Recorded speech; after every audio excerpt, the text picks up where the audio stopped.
It's Wednesday, and you all know what that means. It's time for another episode of the Life in the Movies podcast. I'm one of your co hosts. My name is Ryan Cam. Thank you so much for tuning in.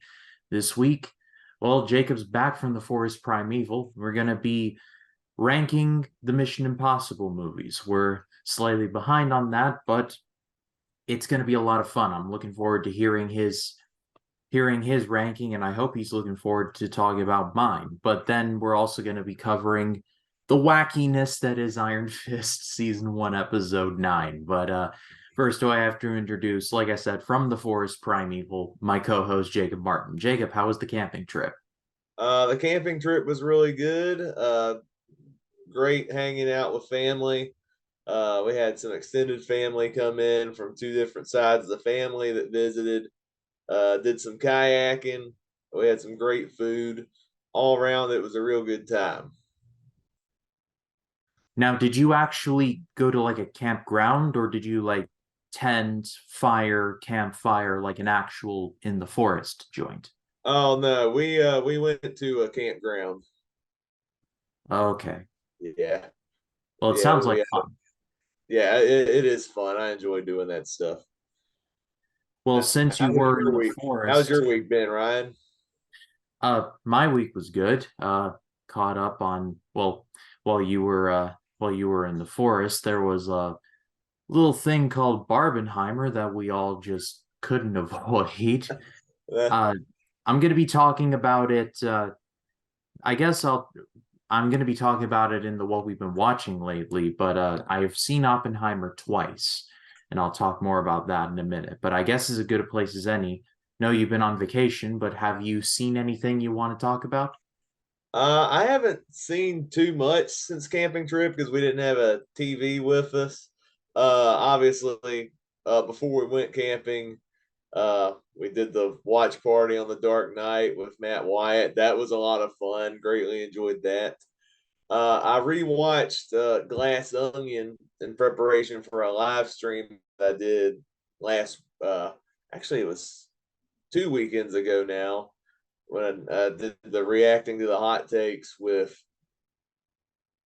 Henry Mockingbird. We reacted to the Critical Drinkers negative review of Glass Onion. You can check out the replay of that if you want.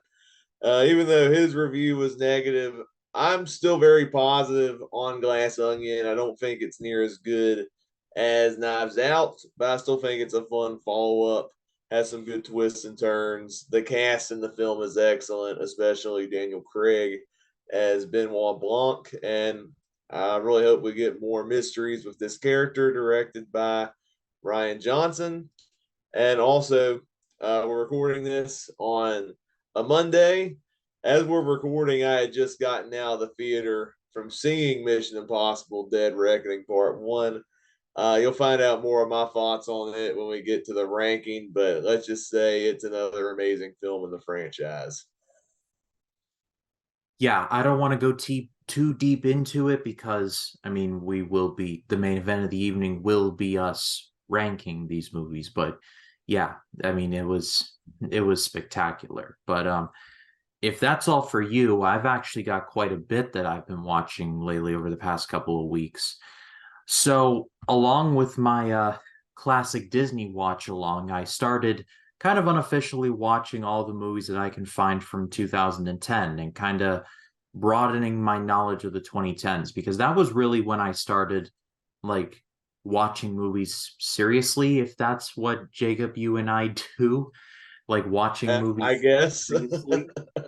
But 2010 was a pretty formative year. I remember Inception coming out that year, and that really set it off for me. So I guess I just wanted to go down a bit of a chronological look, like outside of YouTube, kind of just broadening my knowledge on that year and then working my way through the decade. But started out in earnest with a movie called Daybreakers, and this movie was actually recommended to me by our mutual friend Jacob Collins from 3D Movie Cinema. I saw it on Tubi and I was like, "Hey Jacob, have you seen this one?" And he's like, "Oh yeah, it's pretty good." And so I decided to take him up on his recommendation, and it's honestly pretty good. It's a vampire movie in a society in which vampires have basically usurped humanity. And the world basically operates in like a human world, but it's all vampires. However, what makes the movie interesting is that the vampires are running out of blood. Like the blood supply is pretty much running dry, and there's not enough humans to make up for it. So there is a rush to make a blood substitute. The main character of the movie is played by Ethan Hawke. He's one of the main scientists and a vampire in order to find this blood substitute. However, he slowly kind of grows sympathy for some humans after rescuing some, and he eventually falls under the protection of a former vampire who actually became human again. His name is Elvis, and he's played by Willem Dafoe. If that sounds awesome, I promise you it is. The movie was directed by the Spierig brothers, who would go on to direct Jigsaw, a movie that I actually thought was solid for what it was. It was late stage Saw movie, so again, take from that whatever you want. But I thought the movie was very interesting. The effects have aged like crap, like they're not particularly great, but it's an interesting premise. There's some thrilling action sequences and just an overall pretty interesting premise. Uh, as for moving on to, and I haven't logged these on my Letterboxd yet, but I have watched them. So next up in the 2010 side of things is a movie called Leap Year, starring Amy Adams and Matthew Good. It's about Amy Adams, who is in a serious relationship with this man who's played by Adam Scott. It's been about 4 years, and Adam Scott has yet to pop the question. And so, in the Irish tradition, on leap year every 4 years, a woman in Ireland can propose to a man. And so she decides that that is what she is going to do because Adam Scott is in a conference and to surprise him and all that.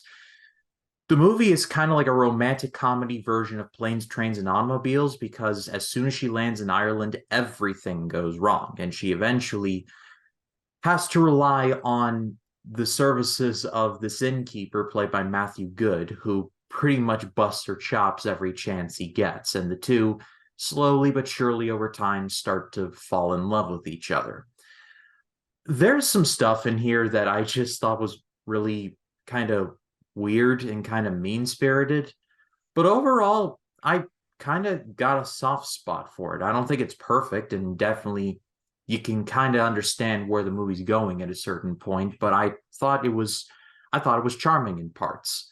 And then next up I watched a movie called Youth in Revolt. This is based on a book of the same name. This movie is out there. It really is. It starred Michael Cera as a teenager named Nick Twisp, who enjoys the films of Federico Fellini and the music of Frank Sinatra. Or not Fellini, but Jean-Luc Godard. He falls in love with this girl, but she is in a relationship. And so, in order to kind of burst out of his shell, he develops this alter ego, and I'm going to say his name. His name is, I believe it's, sheesh, what is his name? It's like Francois something. But yeah, he basically creates an alter ego for himself with a mustache and a cigarette, and basically it's in his head and it's his evil twin. This movie, like I said, is really wild. There is a fire that is started, and Nick Twisp is basically labeled an arson. There's a plot in which he manipulates this other girl at the school that where his crush is going to in order to get her expelled from the school to get her close to him, employs the girl to put sleeping pills in the girl's drink so she falls asleep in class in order to get her expelled from there. Ray Liotta plays a cop who is seeing Nick Twist's mom. It's just, whoo, it's out there. It's original, and I will give the movie credit for being as original as it is. But for a coming of age movie, it is just, it's out there. It really is. And then kind of closing things out is, to my knowledge, the only Tim Burton directorial debut, or the only movie Tim Allen ever directed, called Crazy on the Outside, which also has Ray Liotta in it. It's what a coincidence. But Tim Allen plays a criminal who gets out of prison, is trying to get his life set straight. And basically, he has crazy relatives and has a job that he hates and is just a whole big thing. And he falls in love with his parole officer. The movie was surprisingly charming, though, and I wanted Tim Allen's character to make it out okay. I thought it was pretty enjoyable, but I haven't logged these on Letterboxd yet. I promise I will. So there will be more of my thoughts on them there. And I'm coming to the end. I promise I won't be as long-winded next time. But for my classic Disney rewatch, I have officially made it to the end of the wartime Disney movies with Melody Time and Make Mine Music and all of that. Pulling up my list here, I binged Make Mine Music, Fun and Fancy Free, Melody Time, and The Adventures of Ichabod and Mr. Toad. The one that I like the most out of all of them is Ichabod. I thought that movie was really dark. It's split into two parts with the adventures of with Ichabod stuff just being terrifying, even by 1949 standards. That headless horseman, sheesh, this thing is just like with his pumpkin head and he throws at Ichabod. I'm just sitting there like, that's some childhood trauma right there, guys. Mr. Toad is basically a thief. He steals cars and planes and all of that, and just is like that wacky Mr. Toad. I'm like, yo, this dude's a criminal. Like, what are we doing as a society here? But I can give it credit. It was certainly creative. As for Make My Music Fun and Fancy Free and Melody Time, honestly, the only one I really liked of the bunch was Melody Time, if for nothing else for the Johnny Appleseed skit, The Lord is good to me, and so I thank the Lord. I love that skit so much. The rest of them were honestly pretty forgettable. You could just tell that Disney were just like twiddling their thumbs, waiting for their animators to get back from the war so that they can get to like making like real movies again. And they would after Ichabod and Mr. Toad with a little movie called Cinderella. You all might have heard of it. So I watched quite a bit during our brief little hiatus. I'm sorry I took so long, Jacob. No, no, no, that's good. I can't comment on a lot of your 2010 watches because the only one of those I had seen is Leap Year. And I'm sorry, but I thought that movie was terrible. I did not enjoy that movie. Amy Adams, I've never seen her so unlikable in a movie except Leap Year, and the movie annoyed me, so I didn't really care for that one. But the one that Tim Allen directed actually sounds interesting. I definitely have to check that one out. Yeah, I found the DVD in my library. I'm not sure if it's on I'm fairly certain it's on either Tubi or Pluto TV somewhere. So you might have to do a little bit of digging, Yeah, but I but it's do give it a modest recommendation. yeah. And then as far as the Disney stuff goes, yeah, the package era was definitely a weird time.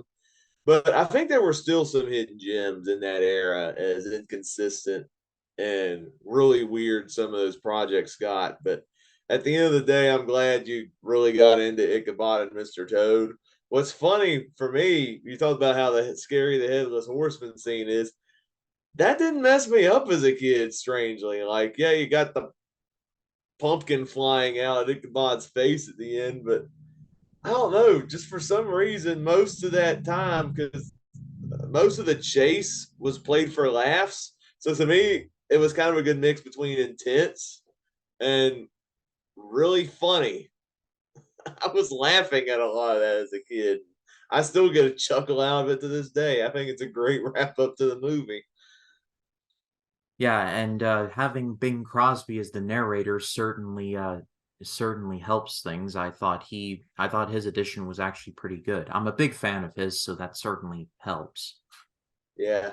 Well, if you're still going through the Disney watch along, I'm excited to hear your thoughts on the Silver Age with you got Cinderella, Peter Pan, Alice in Wonderland, Sleeping Beauty, The Jungle Book, 101 Dalmatians. You've got some good ones coming up. Yeah, I've waded through some mediocre stuff, but I am looking forward to some of their more classic offerings. But I will keep you and the viewers appraised. But I pass it off to all of you. What have you all been watching lately? Let us know in the comments. Love to read what you have to say. Well, Jacob, let's re-enter the suck and talk about Iron Fist. Season 1, Episode 9, called The Mistress of All Agonies. Madame Gao plays mind games, no duh. Ward's old habits catch up with him, and Danny discovers that he still has much to learn about being the Iron Fist. So yeah, Ward Meacham comes back to life in this when he was very much dead in the last episode. Jacob, what in the blue hell did we watch? Yeah, I this show's gone off the rails, man. As soon as Harold Meacham comes up out of the marsh, I'm like, where did this come from? And then, like, the thing that annoys me about this episode is that the stuff surrounding Madame Gao was really good, where she was testing all of the characters, Danny, uh, Colleen, and then Rosario Dawson's character, Claire. When she was manipulating all three of those characters, it was actually really intense. I was actually getting into the tension of that. But then you intersplice that with confused Harold Meacham just coming back from the dead, playing around with a water fountain, and forgetting that, oh, cooked hot dogs that's being fried is hot. I'm like, what are we doing? The tone in this is terrible. And I'm not, as much as I enjoy that actor, uh, David Wenham, especially as Faramir, this was such an out of left field plot thread that I just stopped getting invested in his character in this episode. This is like the jump the shark moment, I would say. And I still don't care for Ward. When Ward shows up, that still stuck out like a sore thumb. And because of this whole weird sudden pivot, almost feeling like a course correction, but a really bad course correction, even Joyce seeing her dad for the first time in years just does not work, especially when it's already established that he's more psychotic than he was in his past life or whatever, which it's still weird. There's just some weird stuff in this episode that I just didn't get into. As much as I enjoyed the storyline with Danny Rand and the Iron Fist and with Madame Gao, the other stuff just derailed the entire episode, and I did not care for it as a whole. Yeah, also, I misspoke. Harold Meacham comes back to life. Ward Meacham's fate, basically in a turnabout is fair play kind of situation, he ends up in the same psychiatric hospital that Danny Rand was in episode 2. So at least they're continuing that question mark. Yeah, like this is just I don't know what to make of this show anymore, Jacob. I feel like I'm taking crazy pills whenever I watch this. I feel like they're just very much throwing everything that they can at the wall to see what sticks, but not a ton does.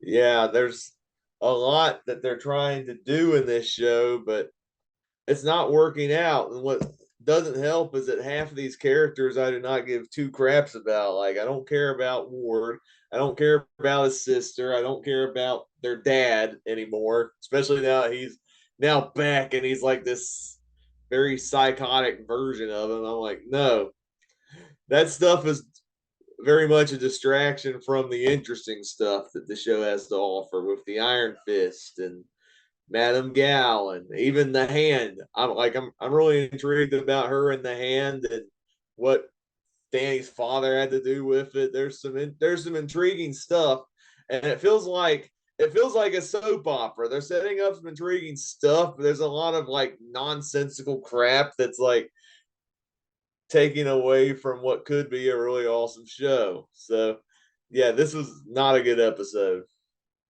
Yeah, for sure. And you hit the nail on the head with the whole part regarding the show just derailing whenever the Meachams are on screen, which is quite often.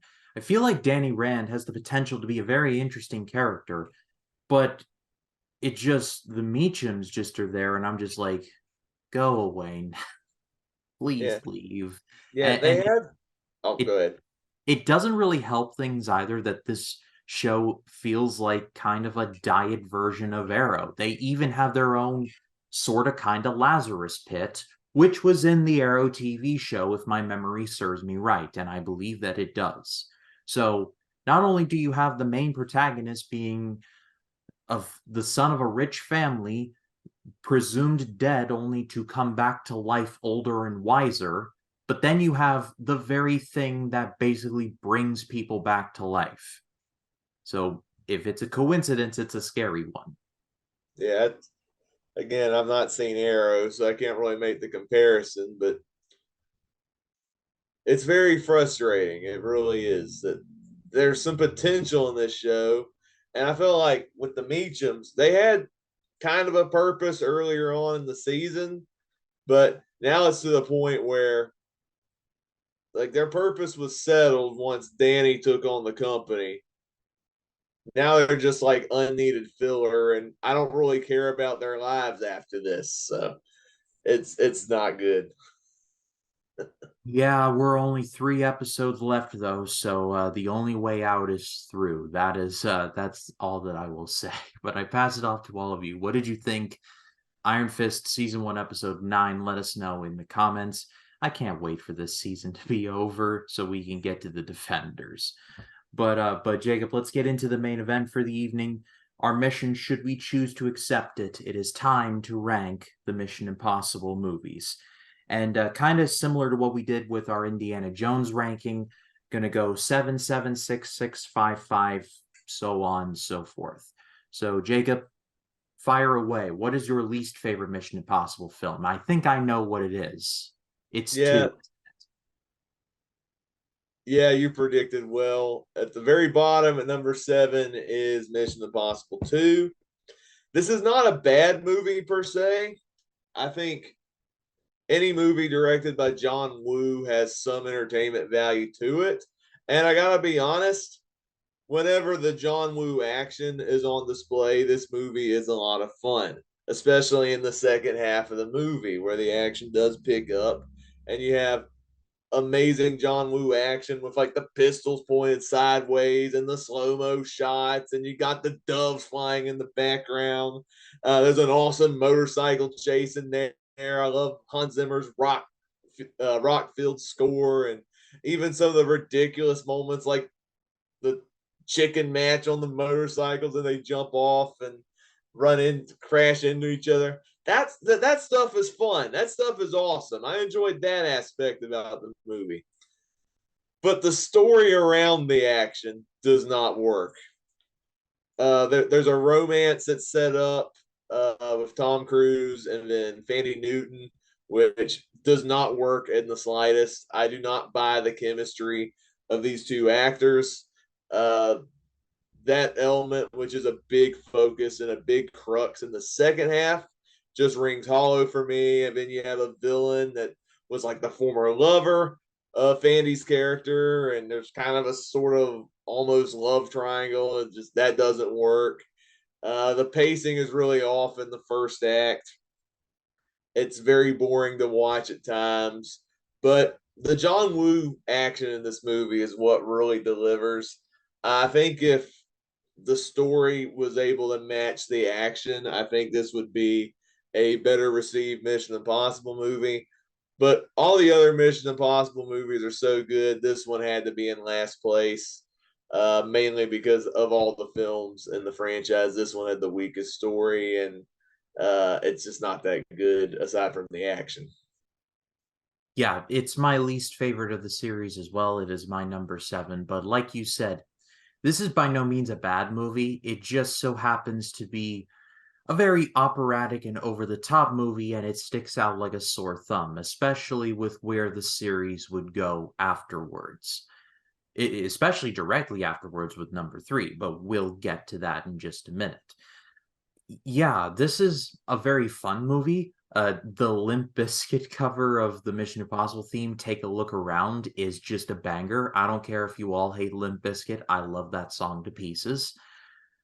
There's some thrilling action, like you mentioned, Jacob. There's a great scene where Ethan Hunt kicks a gun into the air from the sand and it lands in his hand. I love that so much. It's, like I said, sticks out like a sore thumb. It's very much of its time. However, it feels like a bygone relic, and I feel like it's also kind of aged the worst out of all of the movies, if we can if we can say that. I could definitely say that because it feels like the movie was made in 2000, especially with the soundtrack. Tom Cruise's long hair and he's wearing leather because leather was popular in action movies after The Matrix. And then even Ethan Hunt's character in this movie feels off in this movie compared to in the other films because he's a womanizer in this film. He's not a womanizer in any of the other Mission Impossible movies.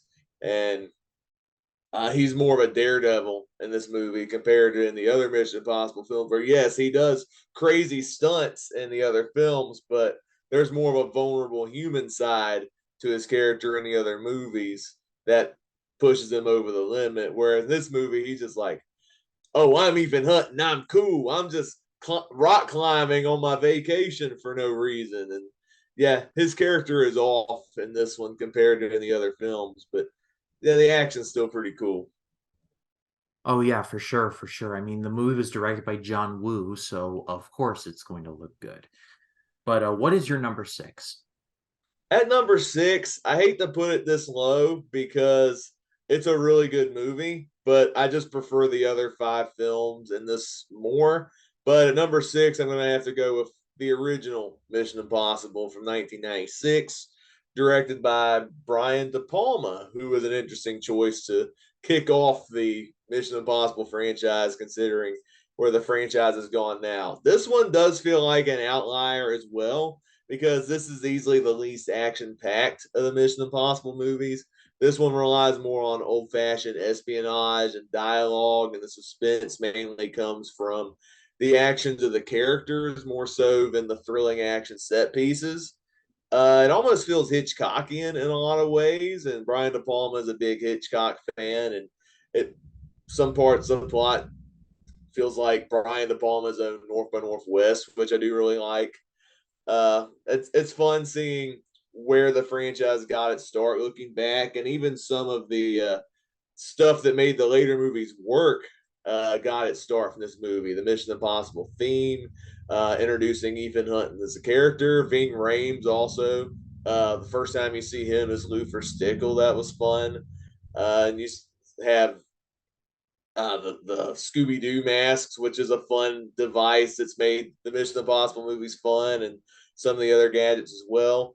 This movie does have some good action in it. I especially love the Langley break in, which has him trying to sneak into that vault, which is highly secure, and I love that him dangling on the floor, which the floor would go off if he touches it, or if sweat falls and the temperature goes up a degree, the alarm will go off. So I love the adrenaline edge of your seat suspense there. There's a good scene on a bullet train as well. It's a lot of fun. I think what puts it at number six, again, like I said, I prefer the other five. And I think the plot in this film is a bit more convoluted in the first movie compared to in the other Mission Impossible movies, where I feel like the plots are a little more straightforward. But I still think it's a good start to the franchise, and it's a good introduction, I think, to the world of the Impossible Missions Force and Ethan Hunt as a character. Also, pretty underrated villain in the franchise from John Voight.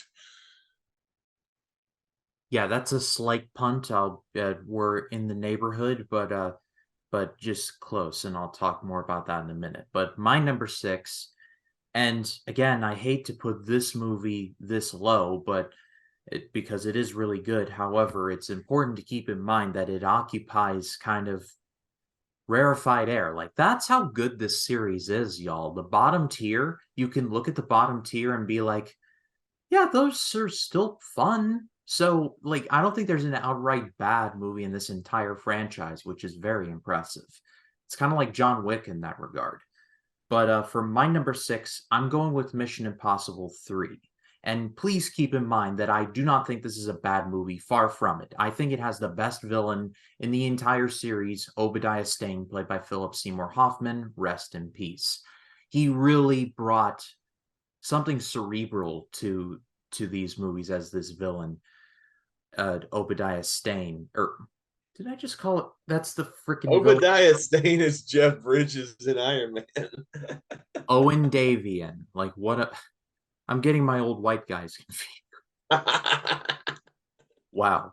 But Philip Seymour Hoffman, rest in peace, brought something cerebral to the character of Owen Davian. He considers the IMF not as like the enemy, but as just like a rock in his shoe. Like he thinks so little of them. He's so laser focused on like he's very balance sheet, very much like a numbers kind of guy. There's a coldness to him that I think just is never properly replicated again. The scene on the plane where he is just like, "Do you have a wife? Do you have a family? So I'm gonna find her and I'm gonna hurt her." I'm like, I believe it. So Philip Seymour Hoffman brought that. And I would argue it's got some of the most like some of the nastiest like moments in the entire franchise. The scene where Lindsay Elizabeth Ferris is played by Diane Kruger dies, where the bomb is up her nose and they almost get it, but then it detonates in her head. You're just like, whoa, that was dark. And then the movie literally opens in media res with Ethan Hunt strapped to a chair and Michelle Monaghan's character. It turns out it was the translator under a mask, a Mission Impossible mask, stuck to the chair. And Owen Davian is like, "You have from 10, 9, 8." Is just like, geez, J.J. Abrams, like, you're going dark with this one. And J.J. Abrams did direct this, and I think it is among the better films he's ever directed.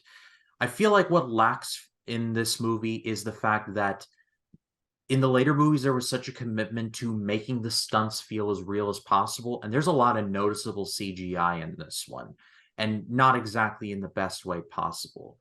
But that doesn't downgrade the movie at all. On my scale, I'd give it a great rating. I think it's still a very solid movie and a very solid entry in the franchise. Like I said, the lower tier in the Mission Impossible movies are still like better than most action movies. That's how good the franchise is. That number three, a severely underrated movie generally, is in the bottom tier in its own franchise.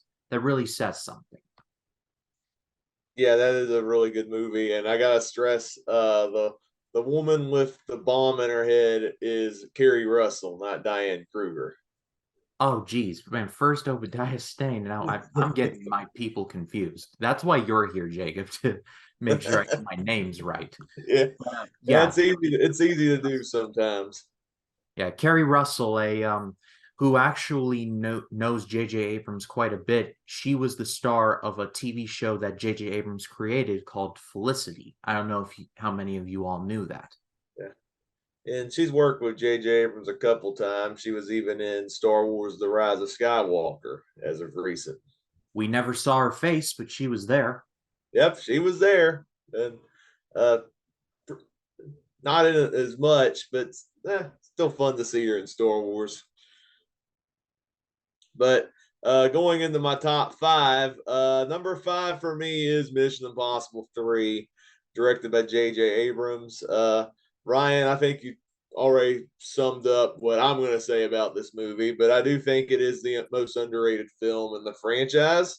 I feel like this is the film that kind of was a good balance of the espionage that made the first movie work and the action that made the second movie work, and kind of setting the template for the rest of the franchise and why it's a strong franchise in the way that it is today. And I don't think three nearly gets talked about as much. It's currently the lowest grossing film in the franchise.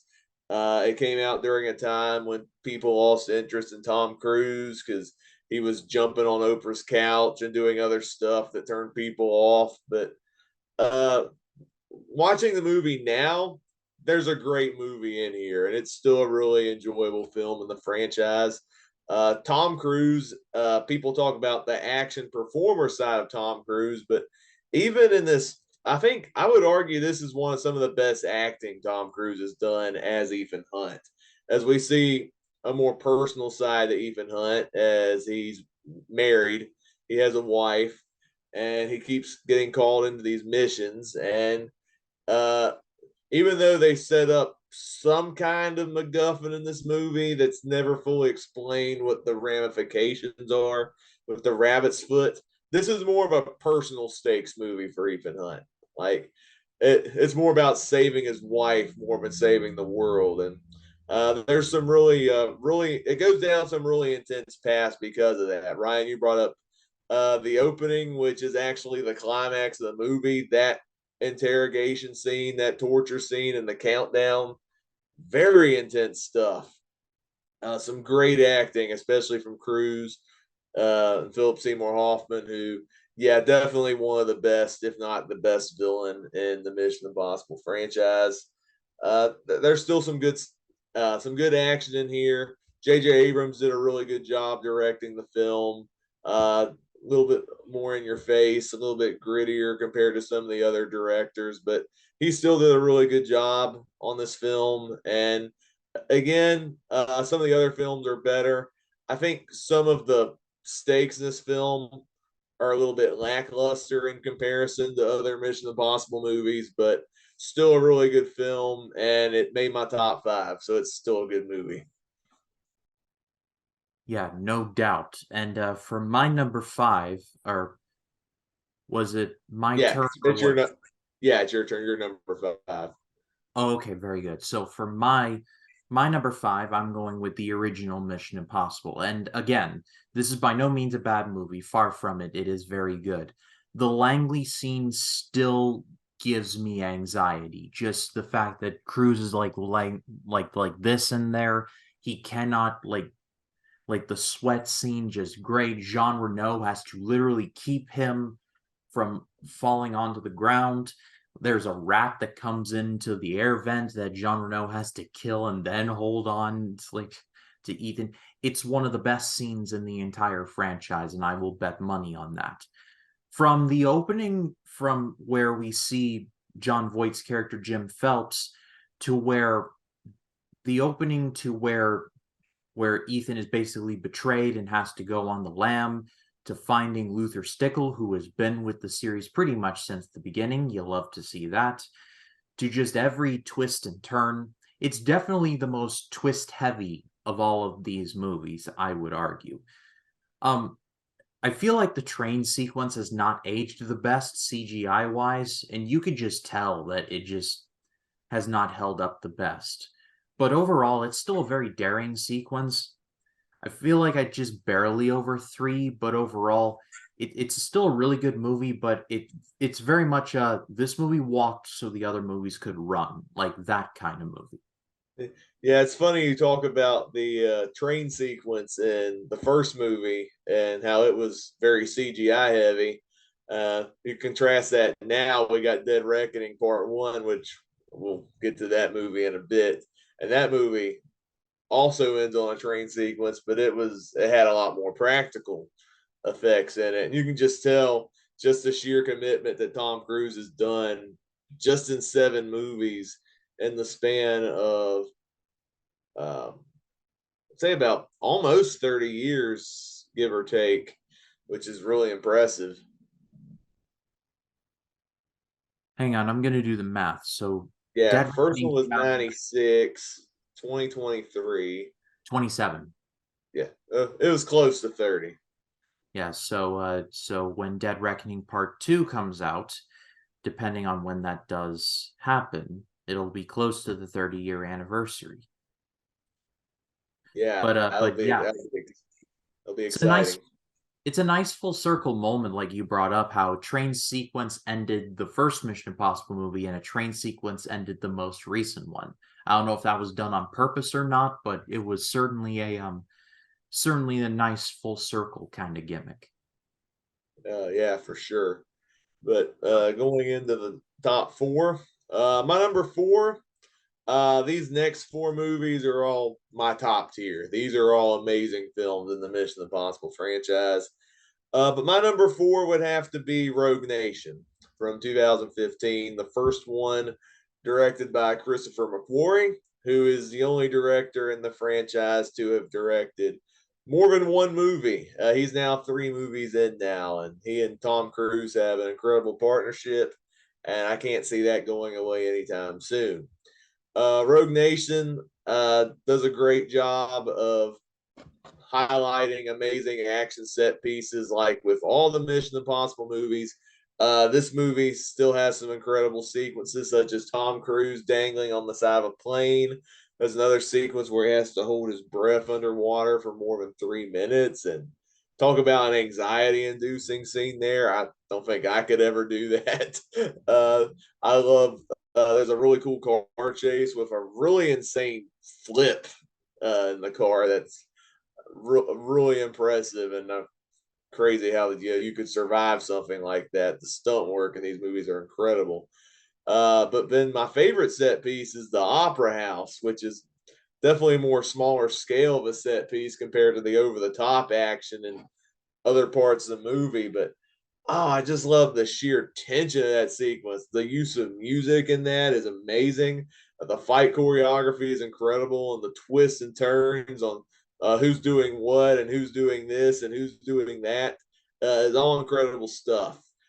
This movie introduces the Ilsa Faust character, played by Rebecca Ferguson, who was an amazing addition to the Mission Impossible franchise. She could go toe to toe with Tom Cruise, and there were some parts of the movie where I felt like she stole the show from Tom Cruise, which I thought was very impressive. The only reason it's number 4 and it's not higher, I think the film slightly loses a bit of steam in the third act. Not to say that the third act is bad, it's still a good third act. I like that it's a battle of wits, and there's still some good stuff in there. Especially, there's a really suspenseful scene with Simon Pegg strapped to a bomb, which is really suspenseful. I like that moment. But I don't think it resonates near as well as some of the better movies, which have really spectacular third acts, which really get my blood pumping on how exciting that sequence is. But Rogue Nation is still a great movie. McQuarrie did a great job directing his first Mission Impossible movie, and it's still one of the better ones in the franchise. So yeah, that's my number 4 as well. So I don't know if I can add on to what you just talked about, Jacob, but yeah, there's too many sequences in this movie to really just like we can't even properly review it. It would just be remember that cool moment, remember that cool moment, remember that cool moment. The plane stuff, just to know that Tom Cruise was actually hanging off the side of that thing terrifies me. Just the fact that and I'm not someone who's necessarily afraid of heights, but I'm just someone who's like, oh yeah, we're really high off the ground. Just a observationalist, I guess. But this dude who is worth more money than we will ever see in a lifetime is there just like hanging on to the side of this C-17. And I'm just sitting there like, please be careful. Please be careful. Please be careful for the love of God. And just that whole sequence is just so great because he's like, Benji, open the door! Benji, open the door! And Benji opens a door, but it's not the door. And he's like, that's the wrong door! That's the wrong door! And Jeremy Renner's like, Benji, that's the wrong door. And Benji's like, I'm trying to open it. And I'm just sitting there like, get this man in the plane, please. Please get this man in the plane. I'm having a full-blown anxiety attack watching this thing, but it just speaks to McQuarrie's talent as a director and Tom Cruise's just gutsiness as an actor. And just, yeah, like you talked about with Ilsa Faust, she's one of the best additions to the entire franchise. I will agree with you in the whole Solomon Lane reveal. I felt like it was definitely very much a slowdown. Not a bad slowdown, but a noticeable slowdown. I did appreciate how Solomon Lane is definitely approached as someone who, in a physical confrontation, he's got no chance. So he has to use smoke and mirrors and things to distract the IMF. And I love the sequence where bless Benji, Benji is so cool, and yet he's so thrown into all these just crap situations where he's strapped to the bomb and Lane has to use like his voice, or like Lane has to use Benji to talk through him because Lane's so scared of Ethan. it's such a like a chicken crap thing to do, which infuriates you even more. I'd still say that I'd still say Solomon Lane is the second best villain in the series because the jury is still out on what they do with the villain in Dead Reckoning because there's a Dead Reckoning part 2. I think the jury's still out. So I feel like he's a solid number 2 in the villain department. Yeah, I think Solomon Lane is one of the better villains in the franchise, but I think that's mainly due to how good Fallout of a movie was. I think he's more memorable in that film than he was in Rogue Nation. Yeah, Uh, but what is your number 3? my number three, I have a soft spot for this movie. This was the first Mission Impossible film I ever saw back in 2011. And as of now, my number three is Ghost Protocol. This one was directed by Brad Bird, who is one of my favorite directors working today. I think it was a risk. I feel like to have Brad Bird direct this movie because he was primarily an animation director. He directed two of my favorite animated movies of all time, The Incredibles and The Iron Giant, which are both amazing movies. The Incredibles, especially.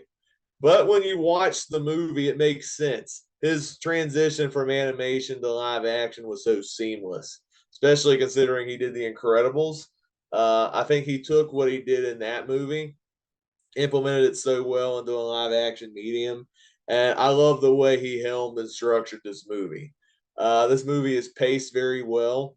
I love the ticking of the clock in this movie, where everything that goes wrong. Where the IMF team is framed for the bombing of the Kremlin. Ghost Protocol is initiated. They're cut off from the government. That their technology breaks down. Their Scooby Doo masks do not work. They have to be out in the open. I love the ticking of the clock in this movie and the dedication, especially.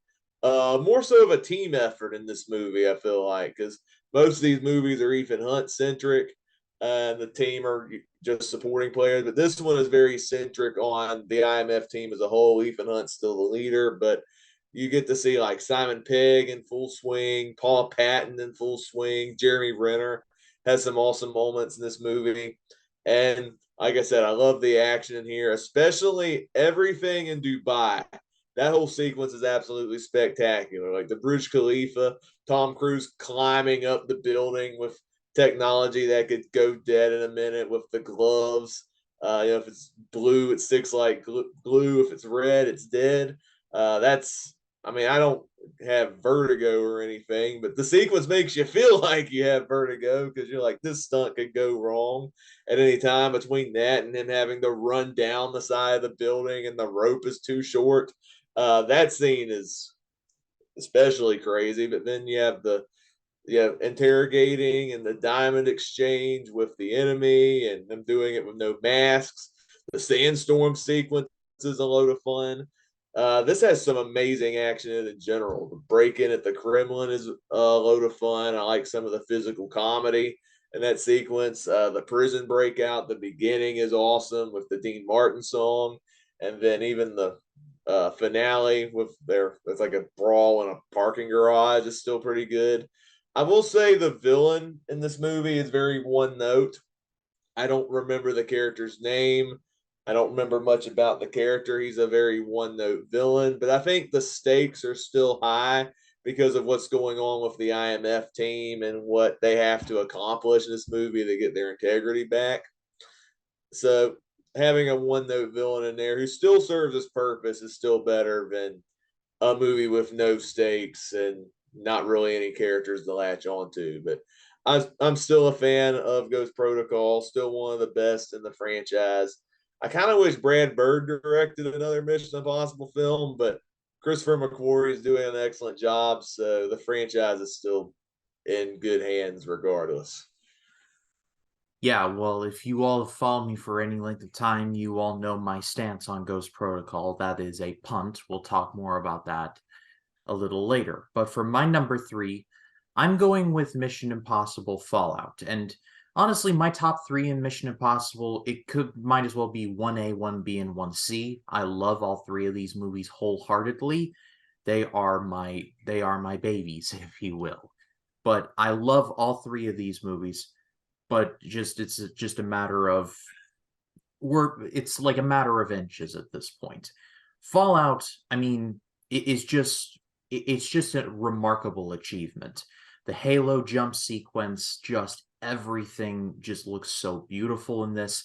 Tom Cruise flying a freaking helicopter by himself, it just jaw-dropping. Henry Cavill broke the DCEU over a mustache, but it was well worth it. He was great as John Lark and really accentuated Simon Solomon Lane's positives and kind of hid his negatives a little bit. I feel like he was good in 5, he was even better in 6, and that's because, well, he's got a disciple now, and that makes him even more terrifying. Um, Another thing I love about the movie is that it reestablishes canon with what was left behind with Mission Impossible 3. Michelle Monaghan is brought back as Ethan Hunt's wife. However, they are separated not because Ethan Hunt's a bad husband or anything. It's because this is the life that he has, well, been forced into. And so it's basically a matter of he wants to be there, but he can't. It's the case of he's the little boy with his finger in the dike, and if he takes his finger out, then it's the whole world's gonna flood. So if it's him or nobody. And there's honestly a mature dynamic between the two with Michelle Monaghan and Tom Cruise's character that I really do appreciate. A little understanding of, yes, they do love each other. However, at the same time, their relationship is very unconventional. And I did appreciate that.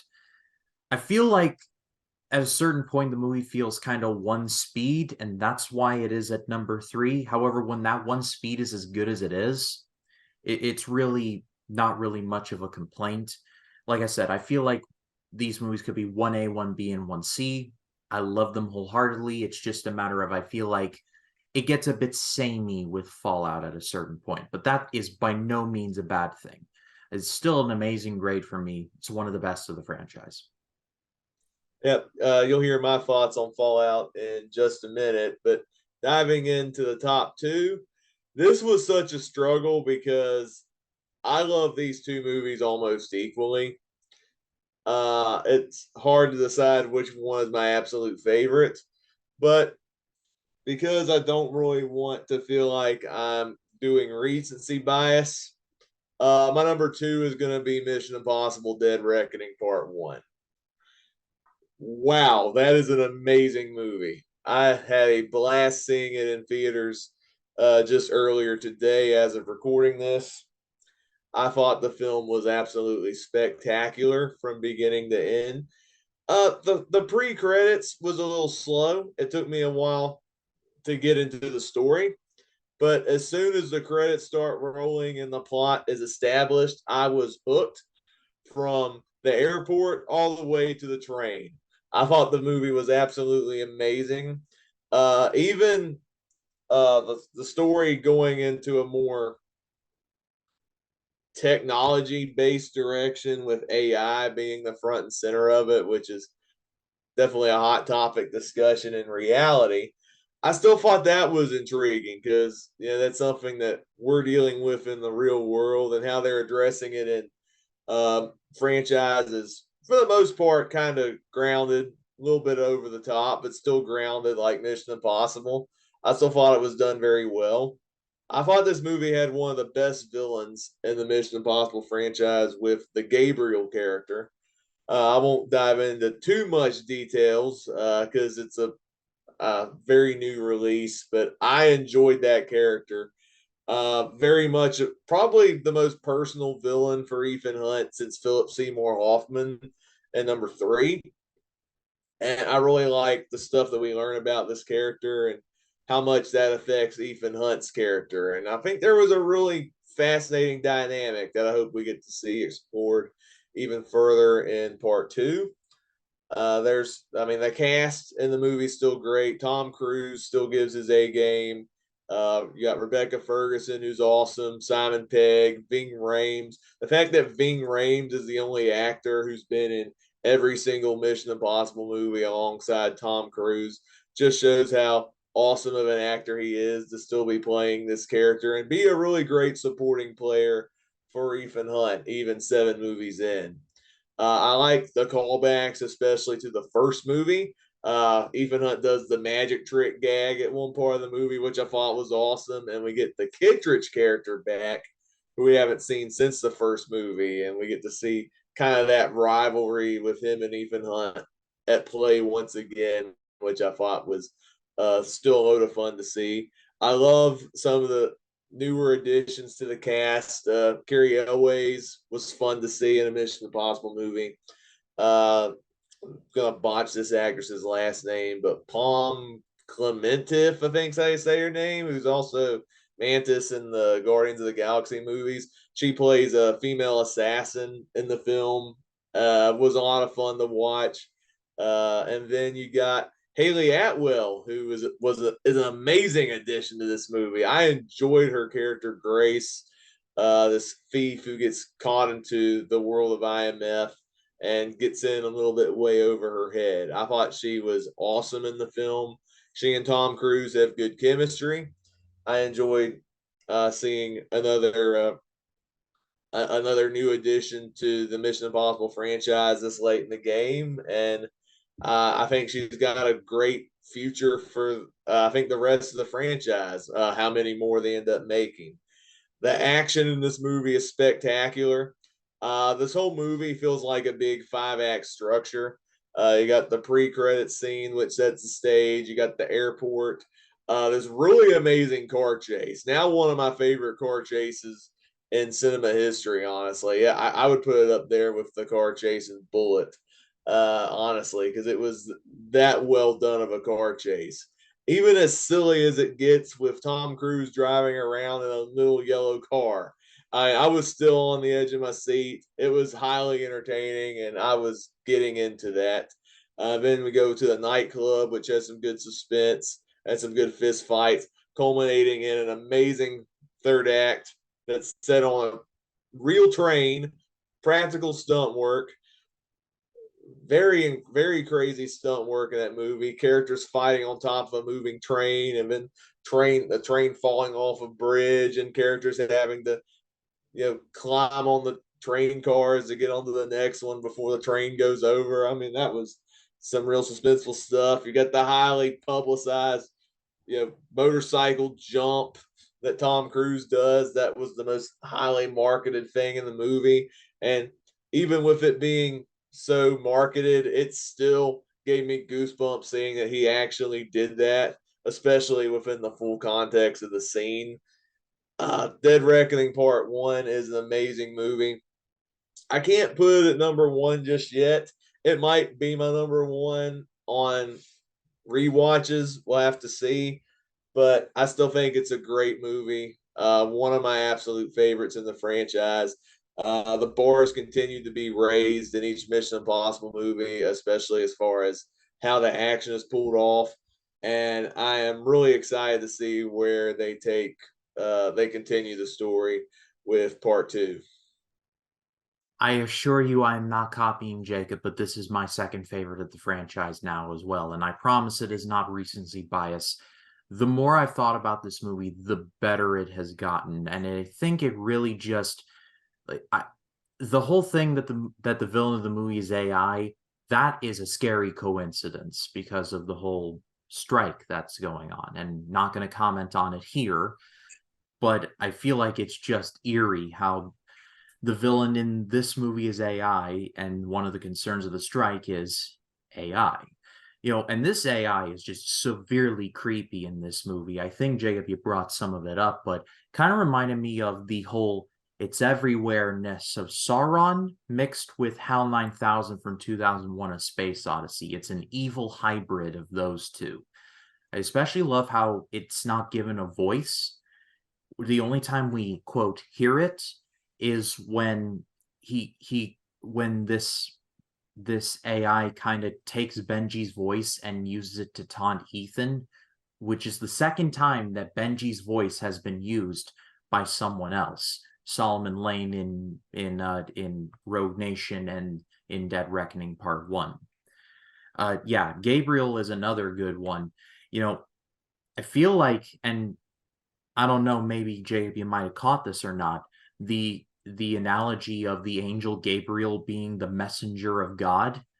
The Gabriel in this movie is the reverse of that. It's like the dark messenger of this evil sort of God that is this AI. I don't know if you caught that, Jacob.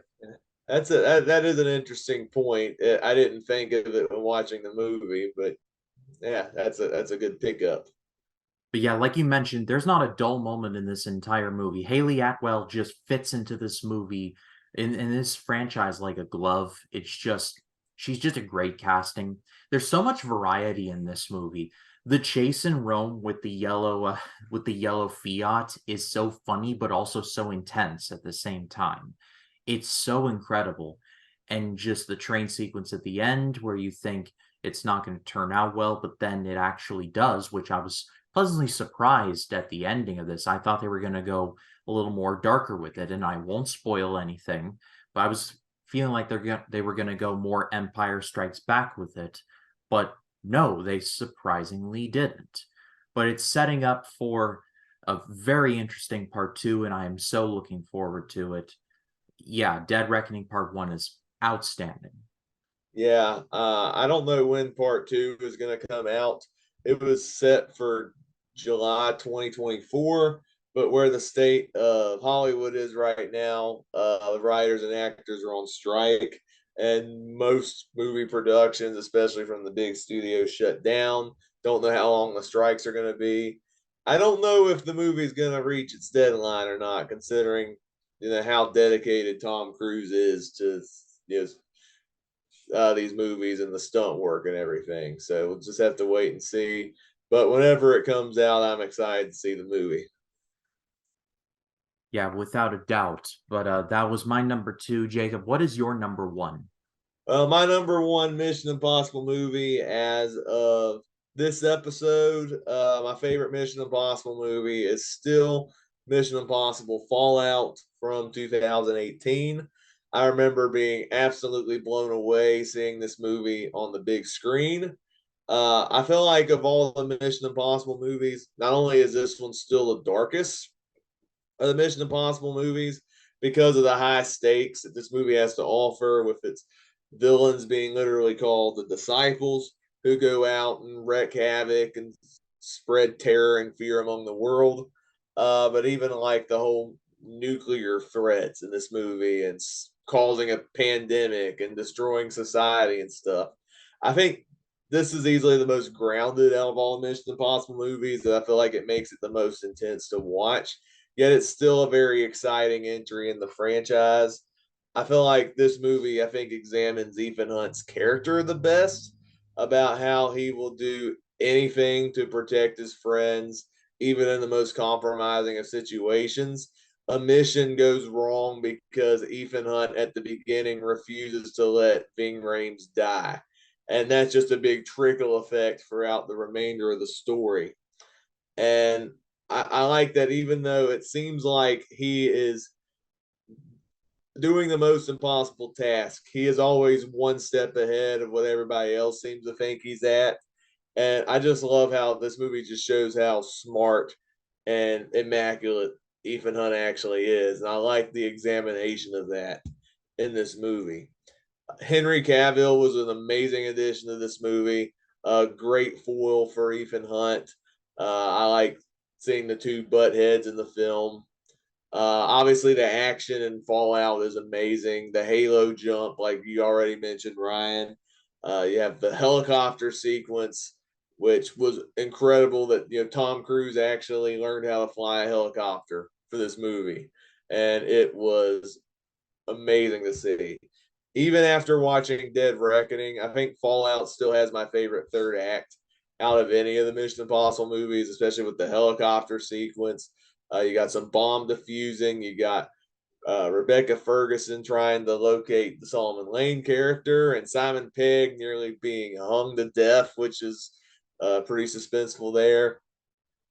Like you said, Ryan, I appreciated that they brought back plot threads left dangling from the third film with Ethan and his wife, played by Michelle Monaghan, and how they played that off. I thought was done very well. This is still, even after watching Dead Reckoning, I think I still prefer Fallout just a little bit more, because that one to me had the highest of stakes out of any of the Mission Impossible movies. And that film is just a pure adrenaline rush from start to finish. Dead Reckoning could overtake it in the near future because I love that film equally as much. But since I've seen Fallout more times, Fallout is still my favorite Mission Impossible film as of 2023. Yeah, that's a point I forgot to bring up when I was talking about Fallout is the whole reason this movie happens is because Ethan Hunt will not let Luther die. So there's a great deal of humanity in that. And another part that I love is that Alec Baldwin, for all of his foibles, and I will not mention them, you all know them, for all of his foibles, I feel like he was the best IMF director that we've ever seen. And the IMF directors have been pretty star-studded. You got let's see, you got Kittredge who made his return. You got I forget the actor's name, but then You you got got Anthony Hopkins in number two. Hopkins in You got two. Lawrence Fishburne in number three. You got Tom Wilkinson briefly in Ghost Protocol. And then you got Alec Baldwin up until this most recent one, which was Kittredge again. And I think Baldwin was the best out of all of them. And I love the scene where usually in a lesser movie it would be like you're irresponsible, Ethan. I'm gonna have to dock your points. Not this time. He's like, you made a difficult choice, but I'm sticking by you. I'm like, there's actual teamwork in these movies? Whoa, what a novel concept. So yeah, it was very, very refreshing to see. Yeah, I enjoy. Yeah, I definitely enjoyed that moment in the movies as well. So, Ryan, what is your number one? So my number one is good old Mission Impossible Ghost Protocol. It's been my number one for quite a while now, and that has not changed. Like I said, I love Fallout. I love Dead Reckoning even more. I love Ghost Protocol the most. It is the movie that just moves. It just sets a pace and it does not let up. Like you brought up, Jacob, and I don't want to run over your points too much. Just the fact that everything that can go wrong in this movie does. This movie is Murphy's Law. Anything that can go wrong will go wrong. The technology fails. They have to go into every plan pretty much half-cocked, and they just have to improvise their way out. The Dubai stuff is just incredible. How Ethan Hunt has to hang out of the tallest building in the world with sticky gloves that barely work. Then you got Matthias Schoenaerts as the villain again, or I believe it is Matthias Schoenaerts. I want to fact check myself so I don't get in trouble again. But I can see the argument him being the weakest of the villains, and he is pretty weak overall. But I feel like with a story like this, it's kind of it's not the worst thing in the world. I feel like he is serviceable. It's Michael Nyqvist, so my bad. It was not Matthias Schoenaerts. He was very serviceable. I guess that is my point. Um, like I said, it just the movie goes, and you really just get all the information you need after the Kremlin. How Tom Wilkinson just says, "We have initiated Ghost Protocol. I technically cannot help you. However, if you were to knock me and Brandt out and take this," and basically sets up everything that you need to know. And then it's all action from there on out. It pretty much was all action, but just like you said, the prison fight with Ain't That a Kick in the Head by Dean Martin just I think it's I think it may be my favorite action sequence in the entire franchise, or at least it's in the top five or three. So yeah, I love Fallout. I love Dead Reckoning even more, but like I said, I love Ghost Protocol the most. Yeah, I felt like you can. What's cool about the Mission Impossible franchise is you can make the argument of almost any of the Mission Impossible movies being your favorite. Like I can see people saying the first movie is their favorite, or people saying like what you said, Ryan, Ghost Protocol being your favorite. And I can see others saying Dead Reckoning's their favorite, or Fallout, or Rogue Nation, or the third movie. I don't know. I'd be interesting hearing people defend two and saying if that one's their favorite. I think that would be a hot take, but I'm open to hearing if two is your personal favorite. But that's what's cool about these movies. Like the quality and the consistency of this franchise is so good that I can see arguments made about any Mission Impossible movie being the best film. And I think that's the true staying power of the Mission Impossible franchise. And I don't know if it's an unpopular opinion to say this, but I think the best action franchise going today, you could argue John Wick is up there too. But for my money, Mission Impossible all the way, especially Tom Cruise's commitments to doing all these stunts and just how memorable a lot of the action is in all of the Mission Impossible movies. Yeah, I feel like it might be the best. And with rumors of the spin-off series coming, The Continental, I I was kind of riding on the hope that John Wick Chapter 4 was going to be the end, but no, streaming gotta be streaming, I guess. But hopefully the Continental series is good. I just hope John Wick himself is kept far away from it because that was about as good an ending as you could ever do for a character. But yeah, it's a two dog race right now in best franchises going right now. It's a two horse race, if you will.